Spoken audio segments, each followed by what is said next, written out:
We got to do this about 10 more times. Junior and I, we got so many stories about his dad and what he's done. Oh, and yeah. First time he's picked me up from the airport. Well, we're gonna get to that. Yeah. So let's get to it, man. Talk about, like, when you think about Dad and you think about memories. What are some of those fond memories? You know, everybody asks me, tell me a story about Dale, Right. and I never have. I never will. I've always wanted to sit down. I told you I want to come over and have a beer with you, and I just you're. If you remember your dad's gathering, your memorial or whatever, Yep. I was the only one crying in there.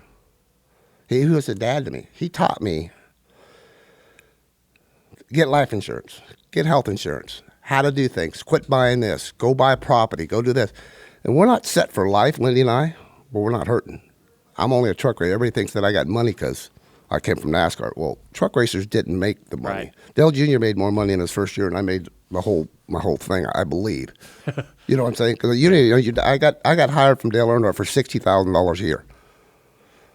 But the first time he called me up, you want to hear the whole story? Sure. Yes. I don't know if I can. I might have to cry. No. You won't be the first one that's cried at that chair. No.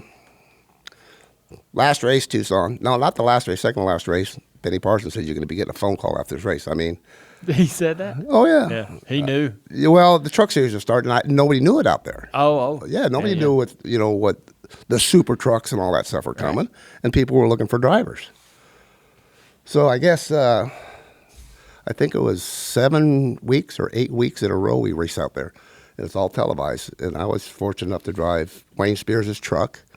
No, they did. Wayne Spears came out with a truck.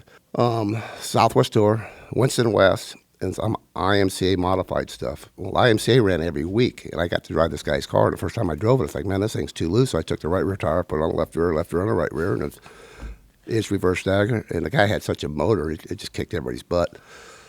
Long story short, I won a lot of races out there. Very fortunate. And Benny said, you're going to get a phone call. Well, long story short, every time I raced, remember Larry Naston? He passed away. He was with Mechanics Wear Gloves. Yeah, he was with Mechanics Wear. He was an announcer, radio type deal, every Monday morning. Ron Hornaday, this Richard Petty. How'd you do this weekend? It just tried to sound like he was like Richard Petty. Well, driving home, we didn't have cell phones back then. We were stopping to get fuel. We call up the shop, and I said, we got a phone call. He says, yeah, Larry Nassar keeps calling and pretending he's Dale Earnhardt, and we kept hanging up on him. He said, we're so busy trying to get this car done before you get back to the shop. I said, well, I heard Dale's supposed to be calling. He said, well, he called 3 times. I hung up on him. I'm sorry. So they always thought it was Larry Nassar. So we finally get home. It's an 8-hour drive from Phoenix to where our shop was, and I pull in there and say, hey, Dale's on the phone. I said, do me a favor, tell him to hold on. I go to the bathroom really, really bad. We just drove 8 hours, so I put Dale on hold again. And he says, Hornaday, this is Dale Earnhardt. I said, yes, sir. What can I do for you? He said, you want to drive my super truck next year? I said, I'd love to. He said, all right, I'll see you tomorrow. I said, you coming out here? He goes, no, you got to fly out here. I said, I can't. I said, I got one more race. There's only me and my brother-in-law working on my cars. He says, well, if you want a job, you're going to be out here. I'll have you a ticket overnight. Wow. Tuesday morning, we got a plane ticket, and I was flying out Tuesday night, and he picked me up at the airport. I've raced against Dale. I got to race Winston West at Phoenix. And lap down, guess who moves me out of the way? That old black number 3 moved me up, and I wiggled all the way up there. And I drove down to turn 3, and I could drive into 3. I was pretty good. I drove along that little apron, went up like that, slid into that. Hey, guys, look at Earnhardt's car. That's my tire mark on the driver's door. That's awesome. But back in the day, I raced against Waltrip and Schrader and all that stuff when they came out and run the Southwest Tour at Sears Point and all that. So they kind of knew who I was. And I always thought I'd be driving for Waltrip. And it ended up where your dad called me. It's like, cool. So long story short, remember your dad's poster of the Goodyear tire in his tuxedo with his 7 championships trophies?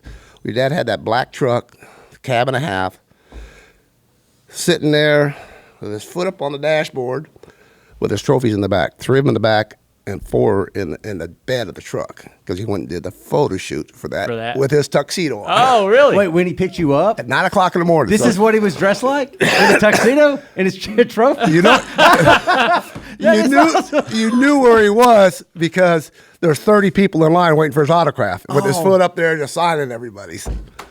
That's And awesome. the first time Earnhardt picked me up, I know him because I talked to him at the track, Sure. shook his hand, not knowing, how you doing, Mr. Earnhardt? You're shaking him like that, but wow.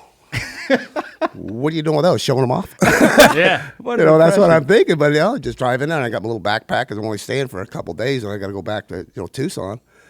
And he started driving up the road, and instead of going the interstate, he takes the old back roads, going by Schrader's shop, showing me this, showing me that. You know, your dad is. Oh, He yeah. likes to show you the surroundings. But we're not going 45 with the speed limit says. We're going 70, 80, so he's passing cars. And so we going up. At the time, I didn't know where 3 was, Cottle Creek Highway. He gets out of Schrader's, and Schrader, he should have bought bigger. He's going to get bigger than that. He needs a bigger shop, Going up that thing, this black dually pulls in front. Your dad gets another run, goes around it. About the third time, your dad goes up there and runs in the back of this black dually. I'm like, oh my God. And this is a brand new Chevy truck your dad's driving. Guy turns in the street, and we go up 2 blocks, turns back in there. I look at him, I said, what was that all about? He said, that guy's dating my daughter. I don't like him. It was your dad's other truck on the ranch. I didn't know. So this is the first time I got with Earnhardt.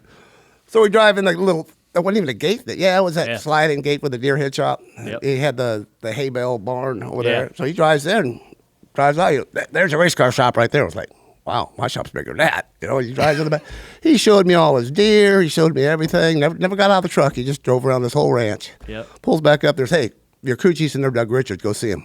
Oh. And that was it. I didn't see your dad all day long. He went and signed autographs, get up to his little room and stuff like that. Wow. That was your introduction. That was my Everything introduction. was set up like that. Yep. That's the most Dale Earnhardt story ever, really. It's everything we've heard about But it. we got to remember, we're going to Phoenix in 3 months, I think. Yeah. And I'm looking at, we got a bare chassis sitting there, not painted or nothing, and I got in there with Doug Richards and started putting the truck together. Yep. And it was by the time I got back a month later, and that's when I came out to help put the truck together. That Liddy stayed home, ran both businesses. In middle of '95, she moved out selling the auto repair store in Victory Circle.